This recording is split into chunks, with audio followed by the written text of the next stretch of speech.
you aren't sitting there and just judging other people like an audience member.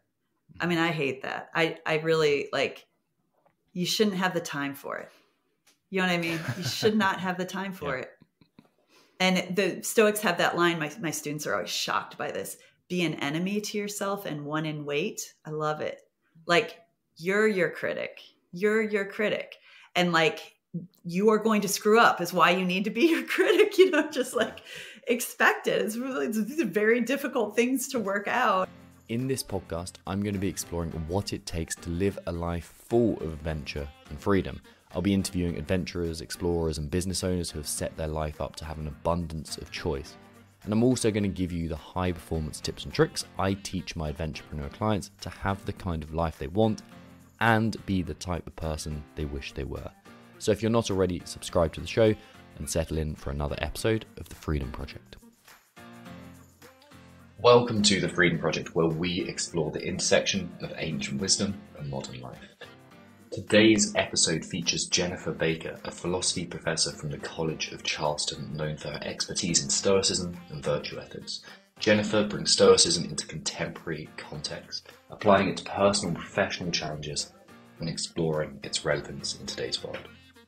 We'll discuss her unique perspective on Stoicism's role in modern economics and decision-making, and how ancient philosophies can guide us in our daily lives. This conversation offers practical insights into navigating life's complexities with a Stoic mindset. So here's the wonderful Jennifer Baker. So Jennifer, welcome to the show. A real privilege to have you on board and to get to discuss this with you. Oh, for me, I'm really, really honored. So one of the things you started one of your talks with that I watched with was the Aristotle quote, "To be happy, we must be ethical." Talk to me about that. Yeah, I mean, I really buy that. So I probably had never had that idea presented to me until college, you know, so it's like a thing I learned in a classroom. And then you hear it, you assume the Greeks meant something different by happiness. One of my favorite quotes of a student paper was, "If the Greeks had meant happiness by eudaimonia, they would have said so." So funny. But after learning it, you know, in a textbook, you know, classroom way, all this time since, I've just seen it proven true. So this is more the Epicureans, but when someone acts out or they're vicious or, you know, gossipy or anything negative, it's due to a lack of happiness. I mean, I've just like, I test the thesis every day, but it is a strange thesis. I mean, we have really particular ideas about happiness. Like in our culture, they do not fit with this Greek idea of happiness whatsoever. I just saw someone share it's not a fake quote from Aristotle, but I saw someone on the internet share a meme where Aristotle said, "Great men always have some melancholy." And I think Aristotle meant like black bile in their system. Like this is in his biology. And I was like, how amazing that this idea that is, you know, the opposite of what Aristotle meant about happiness. Aristotle would say any great man has to be happy or he's not great. I mean, our culture is sharing the opposite. You know, it's just like they like that a great man would be melancholy. Not thinking of melancholy the way Aristotle did is, I think it's black bile in your system. You know, it's just like a completely different phenomenon he was referring to than happiness or unhappiness. Yeah. When did you originally get the inkling to pursue Stoicism? Because there's so many schools of philosophy to go after and to find interest in, and some are very practical, some aren't. So why Stoicism? Well, I mean, it's probably boring to begin with. I was attracted to Aristotelianism because Martha Nussbaum was my professor, and she's just like, you know, I would bring my now husband to classes. She was so amazing. Wow. So she made Aristotelianism seem cool, but I did not understand it. So I actually did go to graduate school. This sounds like a lie, but I told people at the time, I was like, I'm going to understand Aristotle. So I was not understanding even like translated English sentences as an undergraduate. You know, everybody's discussing a sentence from him and like something about friendship. It wasn't really complex, but I could not understand. So that was my goal in graduate school. And it's not like I was a deep Aristotelian. I just thought, wow, this is a better alternative than anything I've heard, in a contemporary context. And then I got to work with Julia Annis, and she is such an incredible expositor of ancient ideas that, like, the clarity she brought to the underlying theory of all these approaches, Plato, Aristotle, the Stoics, the Epicureans, was, life-changing. And then with her, you just kind of slowly work through the arguments, and the Stoics have more complete arguments than Aristotle. Sorry, Aristotle. But, he poses a lot of questions he doesn't answer. It's good methodology, but the Stoics have hundreds of years to kind of tie everything together. So they just won, like their account is better defended, and has, crucial elements like the theory of indifference, and, they finish work on emotion and external goods. And it was not cool. It's still, like, I know in some worlds it's probably cool to be a Stoic. If you're like a bodybuilder, I'm sure it's very, very cool. But it is not cool to be a Stoic in contemporary academic life. Why is So I don't know. I mean, it's embarrassing. Like, I think it just seems like you're not creative enough to, like, update ideas. I've had I get you. Yeah. I had one. He was a wonderful epistemologist and worked on AI early. And I was reading Cicero in a bookstore once, a professor of mine, but also a wonderful philosopher. And he slammed my book closed as he was walking by, like, kind of pulls it out of my hand and slams it closed. And it's Cicero. And he's like, why are you reading something that is wrong? Just about any ancient idea. And then I think Stoicism is also associated with wealth and masculinity and military ethos. And I'm not wealthy. I'm not masculine. And I mean, I love being around military guys, but I'm not myself a veteran. So that part's a little embarrassing too. Yeah, it's really interesting that it seems to have that either applicability or attraction to a more masculine reader. Yeah. I mean, I'm not surprised by that. Are you? Like, I mean, no, not really. It's very action. Into it. Yeah. And Yeah. I've been in the military, and I work with a lot of business owners, and it's a really applicable approach. And if you think about it as, well, I always put it down to like a Taoist approach of, okay, well, that is very much the yang. Like, I see it as like, okay, you get things done. And like, it feels like it's, there's personally sometimes some aspects that I feel potentially that I feel like I'm exposing myself now, but like in terms of, it feels like there's things that are left unsaid or are unfulfilled within Stoicism that are made up with a more of a yin approach. Oh, wow. Taoism and Stoicism. I mean, that should be a course. Let me try and think. Like, so with Taoism, you're going to pay more attention to your physicality and with moments. Is that fair to say? Like, is that part of what Stoicism from my doesn't? limited awareness of Taoism and like limited research, but yeah. I taught. A Taoist recommended one article for me, and it was in philosophy of sports, and we were reading it, and baseball players in the class were like, "This is it. Like, this is like literally they're describing what we do. Like, this is what we do as pitchers or catchers or whatever. Like, it's not that we see the ball, we sense the ball. Stuff like that. It was really resonating with them. And then we got to the part where if you focus enough, you can fly or go through walls. It's like, okay, that's not Stoic. That is not Stoic. But I do, like, when I teach Stoicism, I do try and make the point that people are so opposed to military training today. As like, I sometimes get to guest teach at the Citadel here in Charleston. So it's a military college. Not everybody goes on into the military, but everybody wears uniforms and they work out a lot and run a lot and stuff. And my students at my college don't like this, but I'm like, the Stoics would prefer you go there. Like, I want them to not modernize it when we're studying the ancients, it's like, do they want you in uniforms while you're developing? Yes. You know what I mean? Like, it's not a popular idea. People don't go to military colleges for reasons, they don't find it attractive. And I know that gets erased because it's not kind of the contemporary ethos. Does that make sense? Like and it's not fun. I mean, I love how the cadets at our military school, like, they're so funny about how it's horrible there.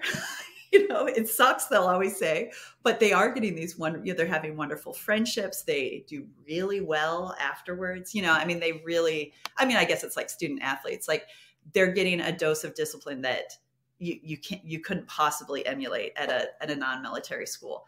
But that's an example of, are the Stoics in favor of like military training? Yes. So it's hard to apply it as a mom for that reason, but moms do a ton of things. I mean, talk about people who just do things without worrying about it. I mean, the things we do automatically in the morning, it's like 80, before the kids go to school. So I really think it can and should be applied to people who, don't do pull-ups. Exactly. When I want to jump back to something you mentioned, because this is actually how I found out about you, and I was emailing Julia Annis about coming on the show, and she recommended that I get you on board. What did she teach you that you what moments do you remember of her teaching you? Oh, I mean, I think she's the smartest person I've ever been around. She just was able to clarify. I mean, I recommend her book, Morality of Happiness. Have you read that? No, I read Intelligent Virtue. Hard. And then... Okay, that's easier. Okay. Morality of Happiness is one of the most difficult books. I hesitate to recommend it because I don't even think people can read it alone. I think it's for, study with other graduate students or professors. Like, it's so comprehensive, and it takes you to the ancient passages themselves. She doesn't ignore any problems. She's in the debate with those other, I just am so impressed by scholars on ancient philosophy. I mean, they are just simply like the brightest people I've ever met. And then they debate these issues and I borrow their conclusions. So she's in those debates, but I have this experience of a lot of my students who get taught ancient philosophy, get taught it in this, I mean, it's just such an insult to the work the ancients did, like this kind of like historical way, gloss over the actual arguments, ignore the actual arguments, say the Romans all, these horrible generalizations. You're like, because there was turmoil in their era, they were Stoics. It's like, they weren't all Stoics, just like there's turmoil in other, just these really simplified, dumbed down accounts are so common. And then I guess one way I could put it is Annis does the opposite of that. She has such tremendous respect for the ancients. I mean, she looks for their arguments. That's how I should say. My students said that this semester. Was it that logical approach that really signified its important, or the importance of Stoicism to you? Was it that feeling of like, okay, I can logically see where this goes, or was it that how you actioned it in your own life? Oh, definitely that, because I don't think I'm such a good Stoic, and like I think I have a natural virtue but not real virtue, and to use Aristotle. But it was definitely the arguments. I mean, I didn't want to be a Stoic, so it just, you just can't. But I'm a big fan of philosophical reasoning too, and contemporary philosophy. Like, that to me is like, I mean, I don't know what people do without arguments. So I already was attracted to philosophy, which is good on many, many subjects. It was just like a standard philosophical argumentation on these issues about how to live. That was just really attractive to me, because which particular arguments? I mean, I guess that about happiness, the kit and caboodle, like, those are good arguments. We have terrible ideas about happiness right now, and they get operationalized, and people get, a fortune. Philosophers never get anything, but researchers get a fortune measuring happiness in different societies, or, year by year. Just these check-ins with no interest in the possibility that happiness is a philosophical notion. That's like the other team to me, just like, oh, let's just ignore how many things happiness could be and let's just measure it. So why I love philosophers, and some of them have been very effective with happiness itself.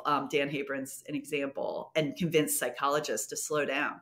But the reason I'm team philosopher is like, you can't just say happiness and assume two people are on the same page. There's no possible way they are. Like, have people spell out their view. Like we have many different views on happiness, and they motivate us. And, we put them in play, and they're different. So anything to straighten that out, I appreciate. Like once you see it, I don't know how you would go back. I think my students have that experience. Like once you think philosophically about these things, I don't think you can go back to acting like it doesn't matter. You can't put the toothpaste back in the tube. Yeah, it's good. That's a good sign, right?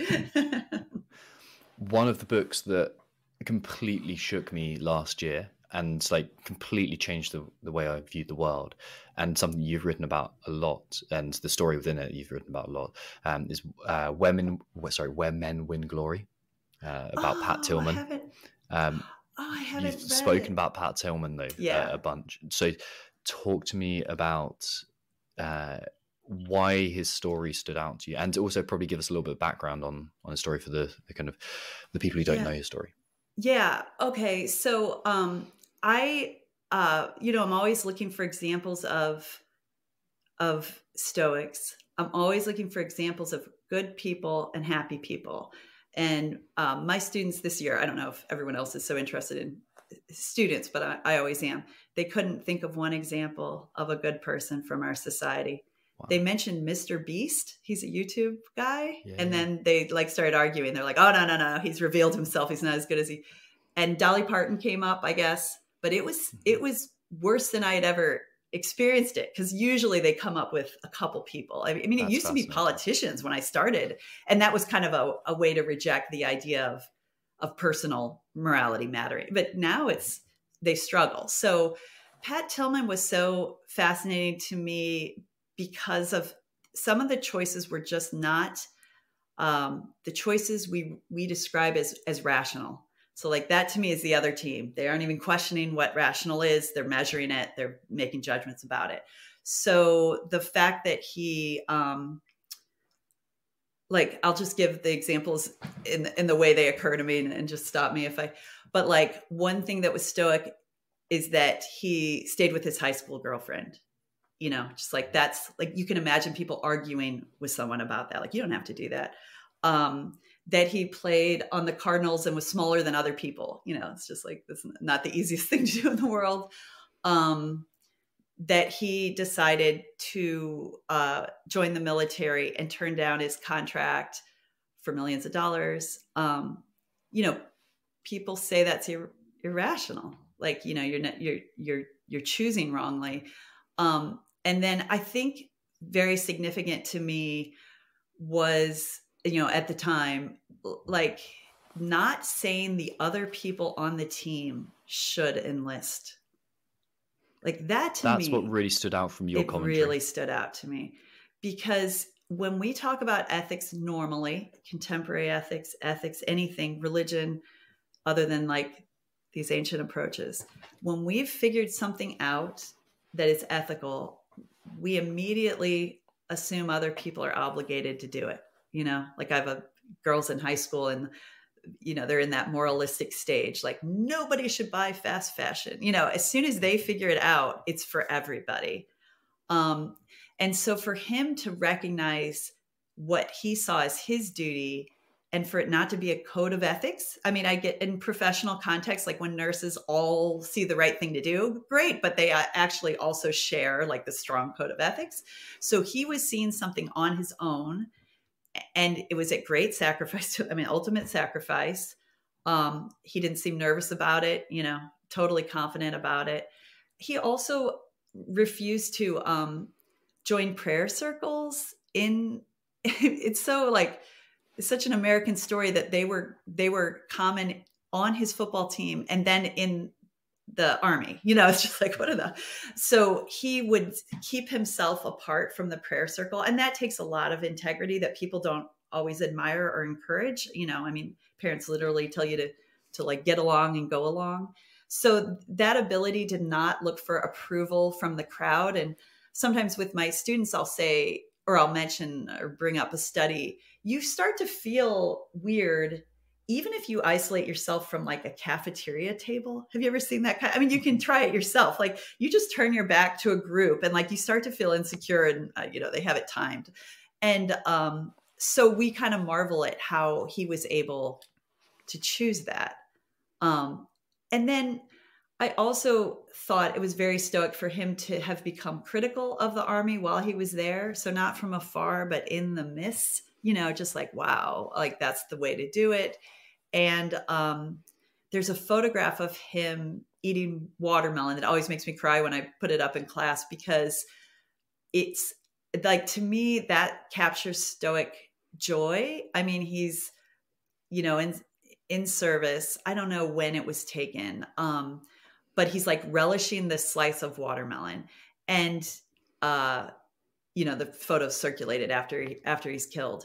And that ability to enjoy the normal things of life is, to me, a good description of this ancient happiness idea. And I don't think the ancients provide that to us, on a platter or something. It's like, I think that fits with what they're saying, but it is a way for us to understand it better. Like you should really enjoy your watermelon while you're not self-conscious, while you're not trying to fit in, while you're following your own path, doing what you think is the right thing at all sorts of costs. And then one more thing about him, like, if I have this right, he like wasn't like a choir boy in high school. Is that right? Like he got in fights and stuff like that. Yeah. He was, I think he got put in jail for a little bit, I think, for one like brawl over the night, and he got into some serious trouble with the police. Yeah. Yeah. And I like that story too, because, in one of the eulogies his brother gave, he said, people are calling him Jesus. Or maybe he said he's not Jesus. And we have such a limited set of categories. Like, if we only have religious ideals for people's behavior, then anyone who gets in trouble in high school is out. They're supposed to be good from the beginning. I don't mind that influence on my kids in particular. I want them to be good. I don't want them to get in fights in high school, but that's not the ancient advice, so like you can really screw up on their account. You don't have to be pure the whole time while you're young.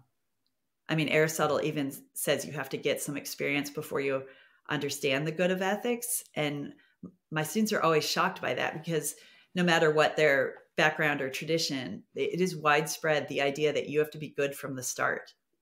Yeah, and that's such so interesting. Strange. Yeah. So interesting. It's something I've been thinking about personally quite a lot recently. I've been thinking how I actually was very fortunate to be invited into a few worlds where at the age of 21, 22, I was introduced to, I think it was originally through like listening to Tim Ferriss's podcast, for example, and bringing up Stoicism. And I was like, oh, wow, like that's very actionable in my life and very useful. And then meditation as well was also a tool that was brought to me. And I was like, okay, that's a very useful tool.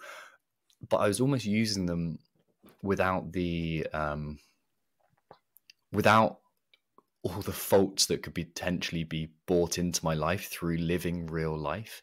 And then I had to go out and see why those things were necessary by erring from the path and go, okay, this is why I need these tools again. This is why they're important to me. Oh, I love that. So one thing I've been trying to do is to keep up with behavioral science. There's so many things called behavioral science, but I really like George Ainsley is my favorite behavioral scientist. And one thing he's looked at with human motivation is that we kind of need to screw up or we lose our motivation. Like one simple way to relate it is like when people on strict diets, now these might be out of style, I don't know, but like when they'll talk about their cheat day or something, but that fits perfectly with it. Cause it's like, you're going to be motivated after that. Like the next day you're going to be like, okay, that was enough pizza.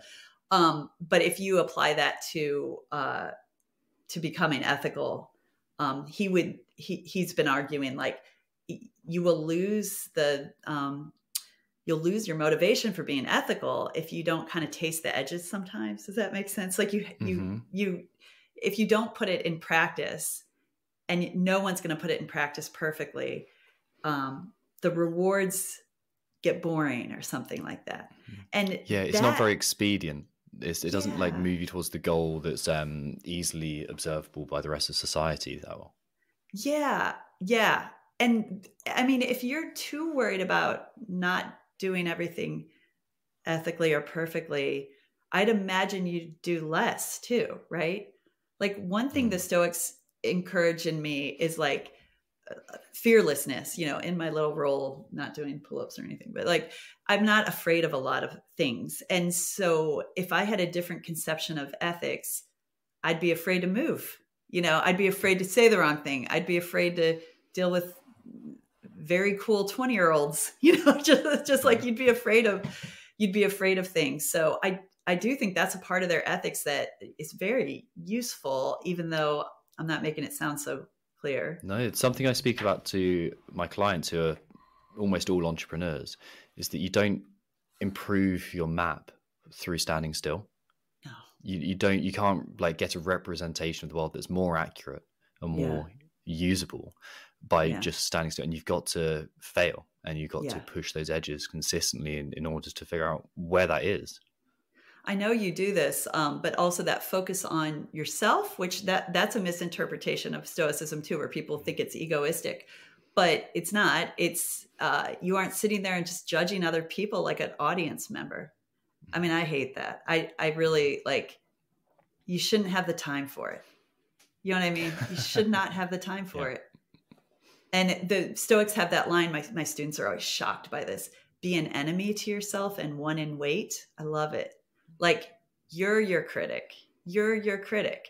And like you are going to screw up is why you need to be your critic, just like expect it. These are very difficult things to work out.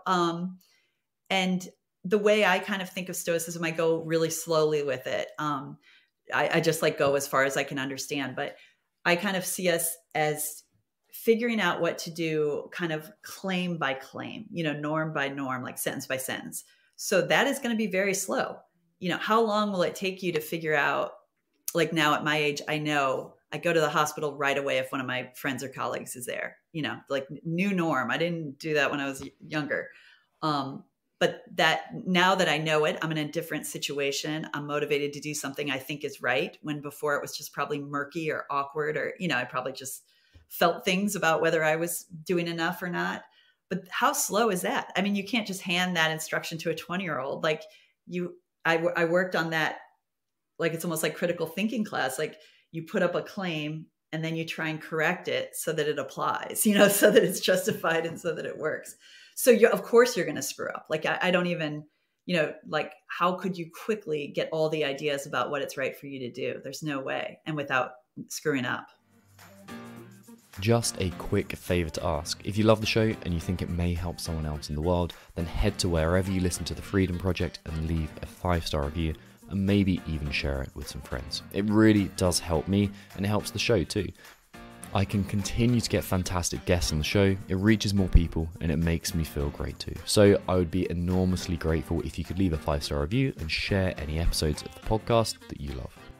I like that. I want to come back to that Pat Tillman piece that you spoke about as well. You spoke about how it appeared irrational to everyone else. Yeah. And that's how I thought about it when I kind of found out about his story. I was like, well, that's so irrational to want to do that. And then the more you understand it, it's only irrational if your goal is to meet some expedient end where you are fulfilling society's obligations of you, or your expectations of how you want to be want to be seen by others. And if you are just worried about completing the goal, and there's a kind of scarcity within that. Whereas if you're thinking, okay, well, I'm going to act ethically, and that to myself is meaningful. Yeah. That's a far more, it's completely rational. Oh, yeah. I mean, yeah. I love that. My Julianus used to use the example. I don't remember his name. I should know his name, but the person who invented like the internet kind of gave it away, World Wide Web or something. Mm-hmm. And one of my friends, Jimmy Wales, created Wikipedia, and he didn't sell it or monetize it. And people consider that irrational, like not prudent, just like, I know what you should have done and you didn't do it.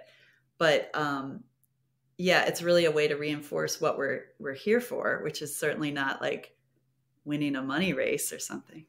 Mm-hmm. I mean, the way that gets tested is like whether people need more once they do have enough. And they do, of course. It's just like no one's at peace just because they have a certain amount of money. Yeah. What interests me there is you're talking about, you've mentioned quite frequently other people's, like kind of, you spoke about it with your students as well, about the idea that we're sitting in the audience casting judgment.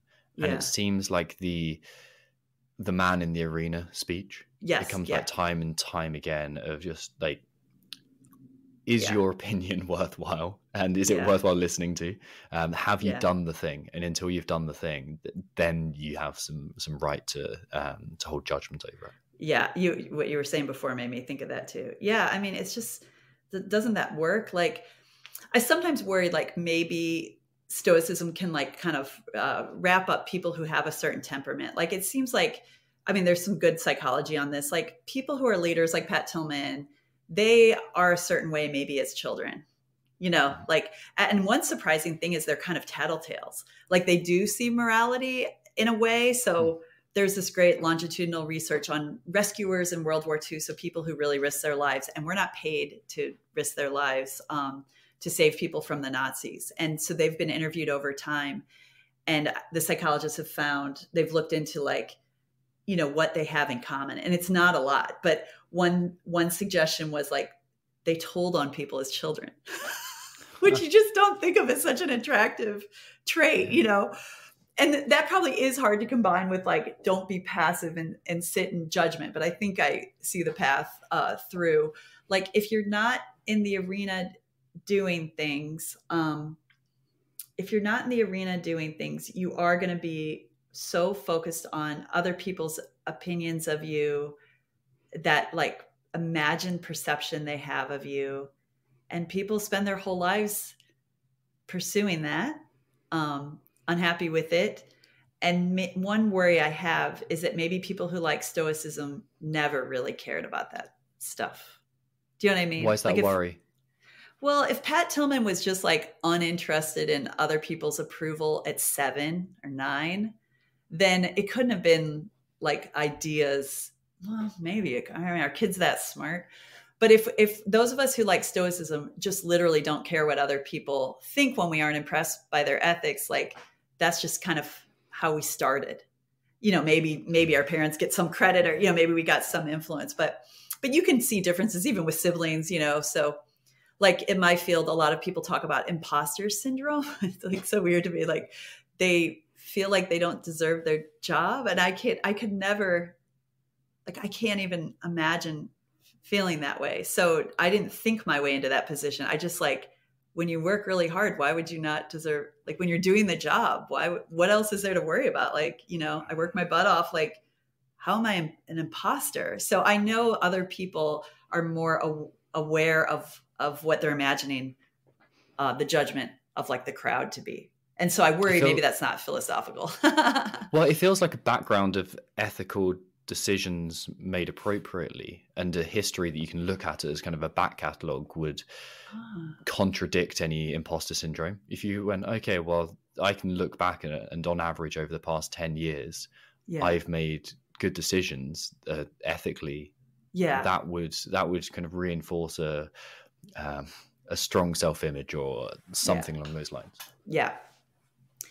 There's some. I hate that people act like those things are so normal, are universal, or because one helpful thing about like eudaimonis virtue ethics is like, we don't have to accept that kind of sadness about social status as like a given or permanent or all we can do.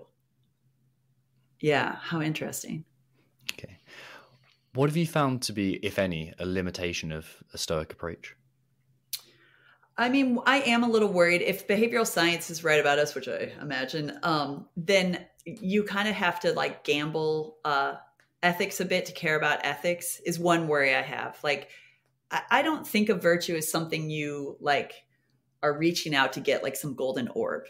And so maybe that will make a difference. So if it's not a goal like that, if it's different because it's just like reasoning about what's right and wrong to do and then putting it in practice.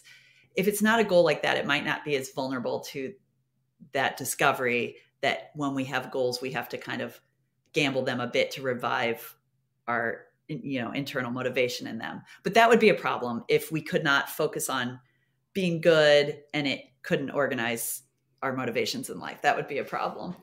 And then of course I always am pretty flexible about like the moral psychology associated with Stoicism, because of course we can update that. So like I don't like memorize lines about emotion from these ancients that also disagree with each other, so that's like unfinished, I think. And I feel like I have other worries, but I'm not thinking of them. I mean, I wish it were presented in a way that made it more accessible to people, because I run into people who I think of as natural Stoics all the time, but they don't read any. They have figured it out on their own or through other influences, sometimes like religious influences, but they haven't like touched a page of Stoicism. So I wish there were something they would like that reflected what they had figured out. That's interesting. Are those people who have not necessarily had material success in the world, but who have achieved some sort of difficult objective? To me, the group of people who are natural Stoics that I like encounter the most are African Americans here in Charleston, South Carolina, who lived through like the 60s and the 70s here. I mean, they are Stoic. It's just like literally they'll say things and it's like, well, that could be in the canon.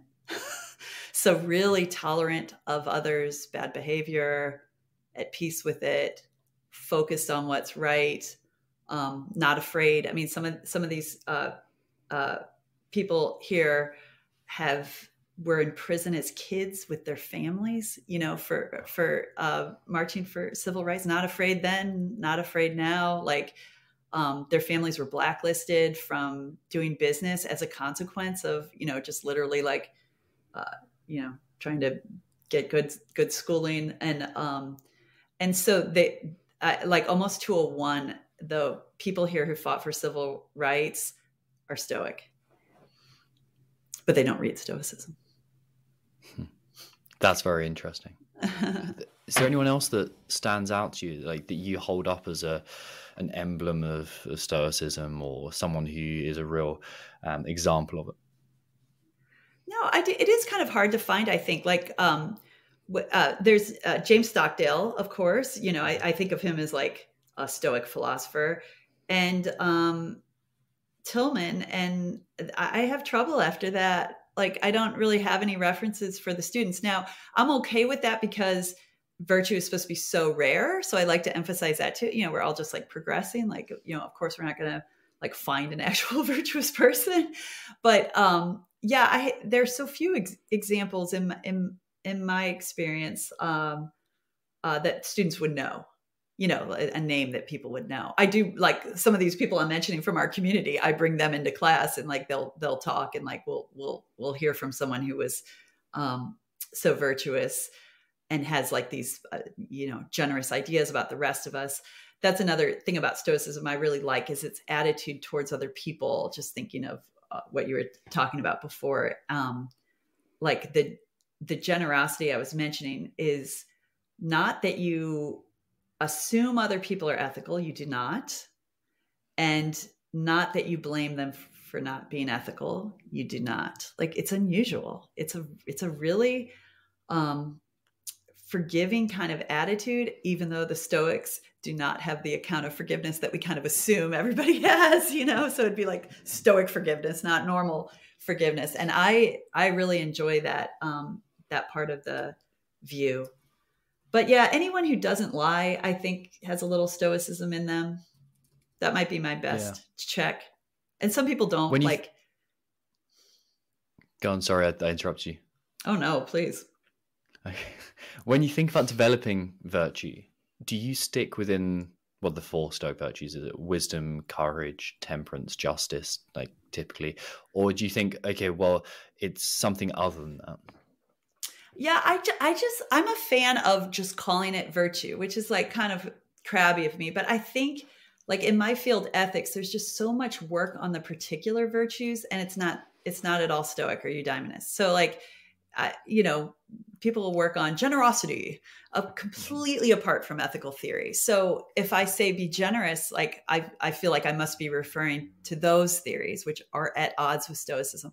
So I like the idea that we can be said to have those qualities, but we can't just be like, what are we even aiming for if we're aiming for that? So I always think what we're aiming for is becoming practically rational. So just like figuring out what to do, go immediately to the hospital when someone, you work with is there, figuring out what to do and then saying it to yourself as you do it, saying it to other people so they can criticize you if you're hypocritical or, not living up to it. Like with friendship, the way to be a virtuous friend or try to become a virtuous friend would be to figure out what a good friend does. And most of us just don't bother. We all want to be a good friend. We all like to compliment ourselves as good friends, but and I'm a pretty good friend, but I have not worked out what that involves. So that makes me think I am falling down on it in some respect. Like what exactly, I should be able to say what a good friend does. And it's like, that'll give me a headache. That's too hard to figure out. But that to me is like the failure. And then being a good friend just would be becoming practically rational about it, which would mean you, literally think about the description you can endorse and follow through on. Does that make sense? Yeah, I really like the focus on action and being practical with it. I have this constant conversation with the clients I work with, and they're talking about so developing courage, for example, is something that a lot of people deem a good use of their time, because they will be sucked into drinking with clients around Christmas, for example, and they know that it's not productive to who they want to be, and they have to have a certain element of courage to go, well, I'm going to actually not do that because I know it's sacrificing my ability to help others and all these other kind of goals. So it's like, okay, I want to display a small bit of courage in this, and hopefully that trends out to something else.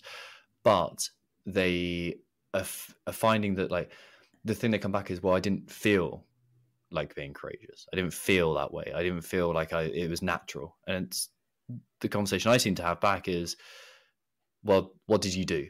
And which is more important? And it almost requires more courage to do something that actually you don't want to do. Otherwise, it doesn't seem that courageous.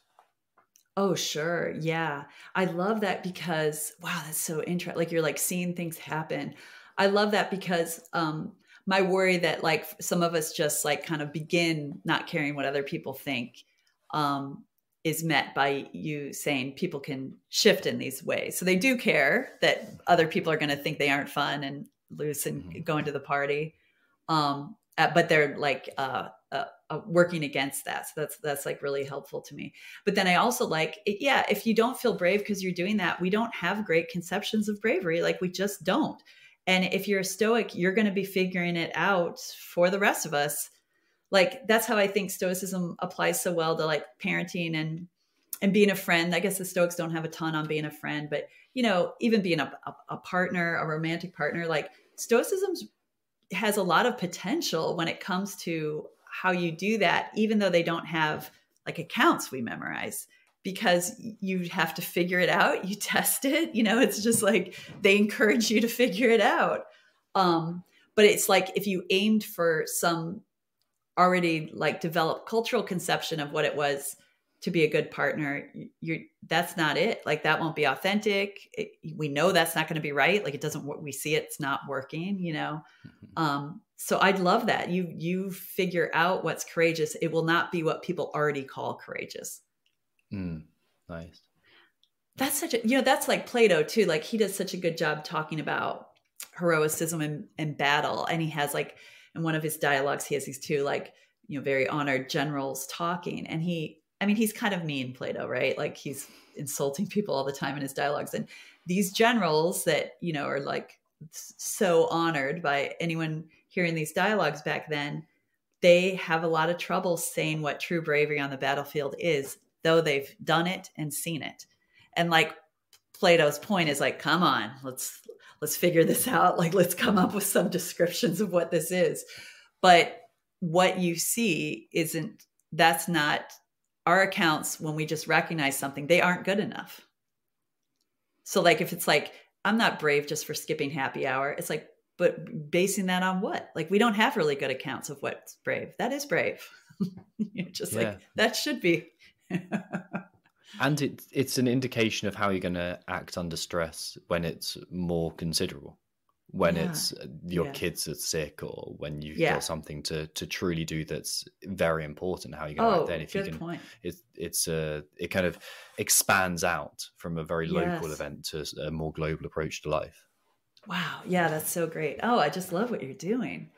I mean, that's like really filling out the account. It's like we can say what it's good to do, but then helping people to like make that kind of progress is really like adding some pieces to the puzzle. Yeah, it's really interesting seeing it from my perspective, because people seem to come into working with me having this inkling of, well, there's something I can, surely there's something I can more do. I can do. I'm good. I'm already good at a lot of things, but there's more I can do. Yeah. And it's like a disconnect.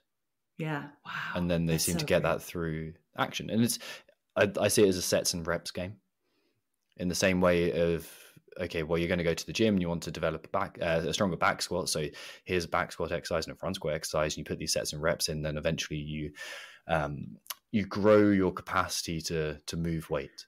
Wow. That's so cool. I never like see people trying it, that's like just so fascinating to me. And then it's not intellectual as much as you're describing it. It's like practice. It's like people already know what I mean, that seems very Stoic to me too. Like we know when we're doing something we're proud of and when we're not. Like that's where integrity comes from. We have that potential. So like someone who's like acting viciously or, cruelly harming other people selfishly, they know. I mean, that's quite an assumption. And I'm sure many psychologists would say, no, you don't know. But I think that's kind of necessary for Stoicism and like Aristotelianism. Like, well, you get feedback. Like judging from my own experience, I know when I'm being a dick. I know. That's very evident to me from the shame that I feel, or the horrible internal the shame. The nervousness. The whole thing. That's funny. But then to recognize that does suggest we have the potential to change, and then maybe a lot of people are against that idea that we have the potential to change.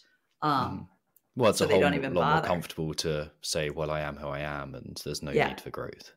Or like those studies, results just like everyone lies, I mean, anything that would comfort you with like your common behavior or, the behavior that makes you feel bad. I always think that's such a strange direction. Like, well, who can, like, is that supposed to make us feel better? Like, just relax. Like, don't aim for being a more honest person.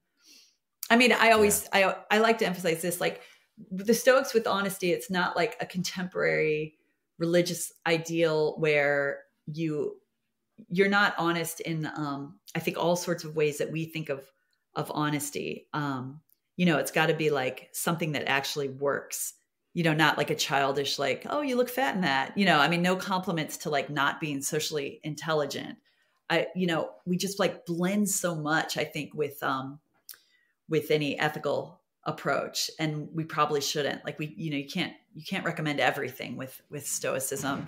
And I think some of those unrealistic ideas about, not telling a lie, like they aren't part of the Stoic account. We might assume they are because we assume that's good behavior, but anything that's like too hard for people to achieve, I do think that should be out. So I use Stockdale as an example of that because he had to modify the instructions for prisoners of war because nobody could live up to them. Nobody. And I think it was like don't talk on the radio if you're tortured was one. And it's like, nobody can, like, it's impossible. So that's terrible. Like, that's not Stoicism. Stoicism is about what we can do. I mean, it's a lofty ideal. It's as rare as the phoenix for us to be virtuous, but we still can do what they're recommending, like actually do it. And so if anyone tells us, to be pure or, never harm anyone or never offend anyone or, never lie, those are impossible.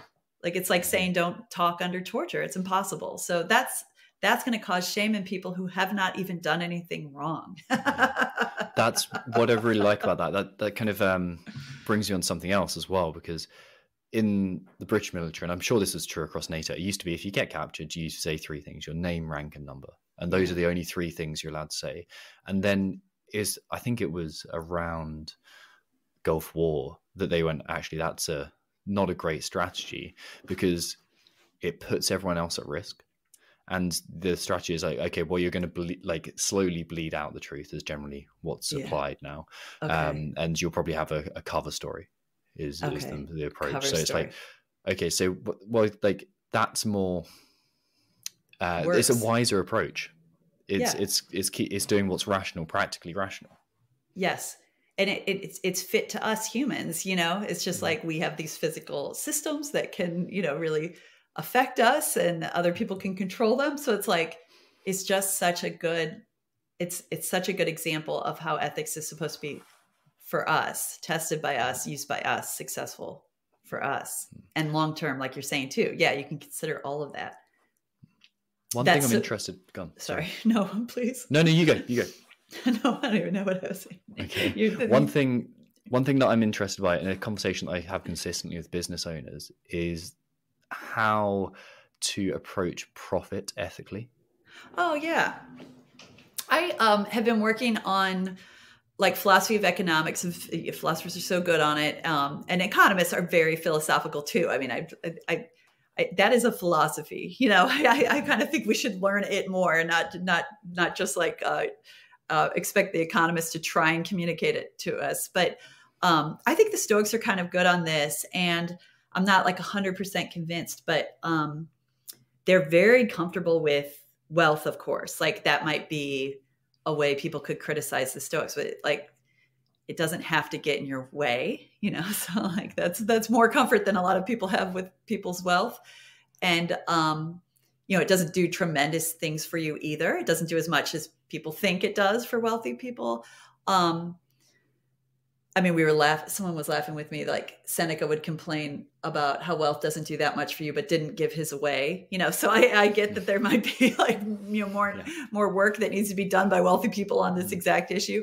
But the way I've been trying to argue the Stoics apply to like markets and making profit is that you have to use practical rationality and figure out a way that what you're doing is beneficial to everybody. And that's a high bar, but like, there are sentences that can do it, like you can think that you're contributing to long-term good by contributing to like prices and like, the health of a market. You can do that. In the ancient world, the Stoics were like, gosh, we need markets. So if you're contributing to a market, you're helping people. I mean, there are all sorts of ways markets might not allow everyone to benefit. So like, you'd have to care about justice too, justice even in how a market's set up, like people can't be excluded, things like that. But they had these interesting debates that Cicero records. And, first of all, I love that the Stoics debate these things, like they're so philosophical. It's not like a doctrine or dogma or something. But there's a famine. You are bringing a ship with grain. Do we want people to profit from that or not? Now, strangely, like they never seem to consider donating the grain. So I guess we're just dealing with the ancient world. Like that's not even like that. There was no like incentive or system set up, for that to even seem like an option, I guess. But the defense of selling the grain for the same, I think it's the same price you would normally. That's how I've like kind of filled out this story, is that markets are helping people and you want a market in place on that famine-torn island in the future. That'd be good for them. We see what it's like without a market. We want these people to be able to get grain. And then the other option is to reveal that ships are behind you so that prices are going to go down. It's how you fill it out, so that people don't spend too much money on this grain they need and they can wait for the other ships. And that's considered a humane response, but so is the first. So the Stoics argue about what to do, and they're like, but they're both humane. I mean, both of these options can be defended in terms of like human, not my good, not the seller's good, but long-term human good. And I'm sure you've seen this, but I had an interesting conversation with a business here, and they're really proud of being ethical. And one example is they don't even consider billing clients when they can and the client won't notice. It's like such it comes up constantly because it'll just be like they get a discount or something, or the shipping's less than they expected, and the clients they wouldn't want these updates, like that's for sure too. Just like so they've already got a deal, and the client wouldn't know, but they still won't do it, and it's like, wow, that's a pretty complicated ethical take that has a lot to do with the norms you endorse. And I mean, that just reminded me of Cicero's discussion of markets. Like, what is it right to do here? It can't just be maximize your profit at every turn, because people in business aren't doing that when they could. It's just like they're pretty happy with what they're doing, and it's not that. But that's in conjunction with, okay, well, you want it to be profitable so you can keep running the business, and so there's some reserves, but also that you're as long as you're making the best kind of product possible and serving the clients as well as you can. And from outside, like, I mean, maybe it's just like academics who are guilty of this, but probably the public too. Like, from the outside, the idea that these products are good and you're helping people with them, I think that gets ignored sometimes. Like we just find out someone's wealthy, and it's like, but they did things that we all appreciate to get there. And of course you're mindful of that if you're selling the product. So I mean, I don't know what you've noticed, but like, I don't even think I notice people focus more on that, the service or the product, than the profit in the moment. Like when they're dealing with, they're so hyper aware of it. So they don't think they're ripping people off. So thank you so much for joining me. I really appreciate it. You gave me so thank you. So much to think about. Oh, my absolute pleasure. Where can people follow your work, watch your talks, that kind of thing? Oh, gosh. I mean, I have a little blog on Psychology Today, but I'm sure that's not for everybody. And I have a book coming out, hopefully finishing it up, a book coming out tentatively called Stoic Business, where I kind of work on these ideas of economic goods being indifference, and kind of look at economics as a philosophy, I guess, is kind of the bulk of it. But I try and introduce Stoicism in it, which is always a challenge. I feel like I do that in different ways every time. And then otherwise, we just, we write a lot of papers in philosophy. But I would recommend Julia Annis's work on the Stoics always before anything of mine. Thank you so much for joining me. I really appreciate it. Such a pleasure.